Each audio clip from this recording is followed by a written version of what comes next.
On Wednesday, February 19th, while returning to my dorm, I found a strange scene. There were 7 police cars and 2 news stations outside.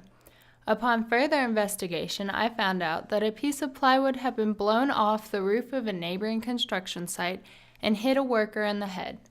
Soon after, this worker died from his injury. This construction site is one of 7 sites on the University of Kentucky's campus alone. Campus is not the only part of Lexington that is rapidly changing. Construction sites now plague what was once a beautiful college town. There is always a reminder of construction wherever you go in Lexington. The massive amount of renovation and construction projects being done to and around Lexington is more destructive than beneficial. The people of Lexington fund most of these projects. Serious consideration of the pros and cons is no longer happening, and the environment is suffering from these undertakings. During the time I take to talk to you, billions of dollars will be spent to change Lexington's skyline. While some money is coming from loans that worsen the state debt and destroying Lexington's credit, other money is coming from the people. The funding for the renovation at Commonwealth Stadium is coming from loans, grants, and tuition money. A WHAS 11 article written by Arnold Joe explains how tuition at the University of Kentucky is to be raised by 3% in order to cover the renovation's excess cost. More times than not, the state will simply raise taxes on permanent Lexington residences to pay for these expenses. The people of Lexington and all around the state are not happy with how their money is being spent. An article by journalist Jack Brammer from the Herald Leader recently arose that pointed out where the initial funding for the Rupp Arena renovation came from: coal severance taxes. These taxes are intended for emergency situations, educational programs, and senior centers. Many people, especially those from eastern Kentucky, were enraged by this use of taxes.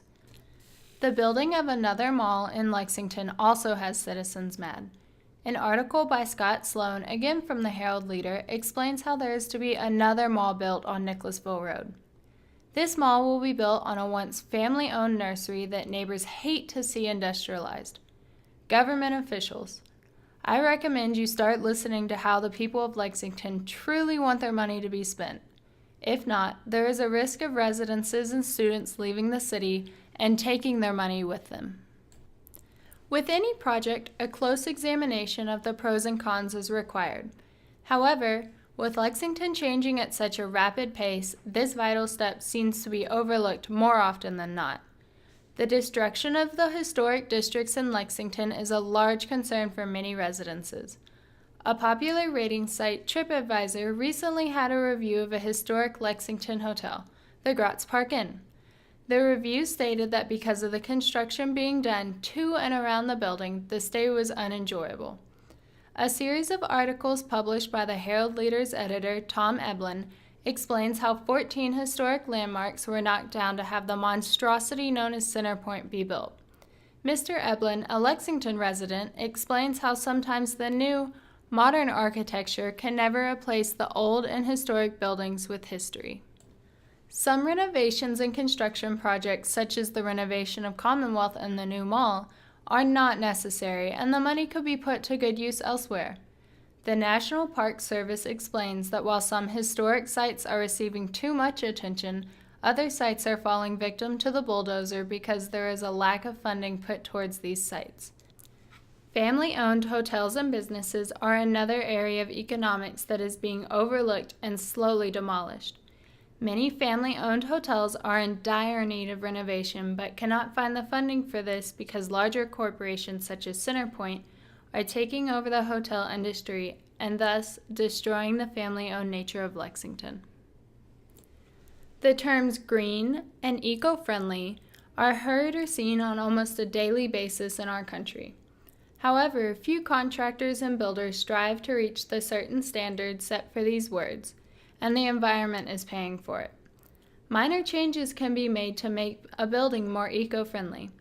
For example, the new dorms being built on UK's campus all have climate control powered by geothermal energy.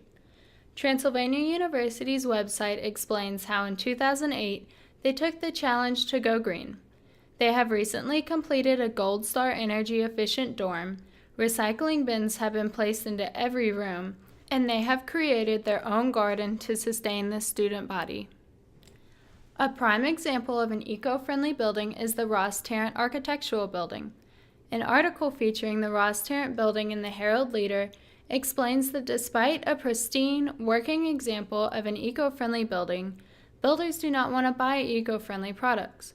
Because contractors are not considering making these small changes, Lexington's carbon footprint is growing rapidly, which in effect can cause global environmental problems and can cause fines to be put on the city, again raising taxes for residences. The overabundance of projects happening in Lexington is damaging the city rather than helping it. While cities need upkeeping, there is never a time when a city needs so much maintenance at one time that it harms the city in the process. It is important to find a point where Lexington has a reasonable amount of undertakings in progress at one time. These undertakings should help the city of Lexington, not destroy it.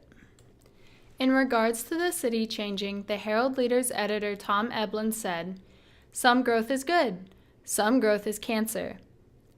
Lexington is to the point where its growth is cancer and destroying a once beautiful, healthy city.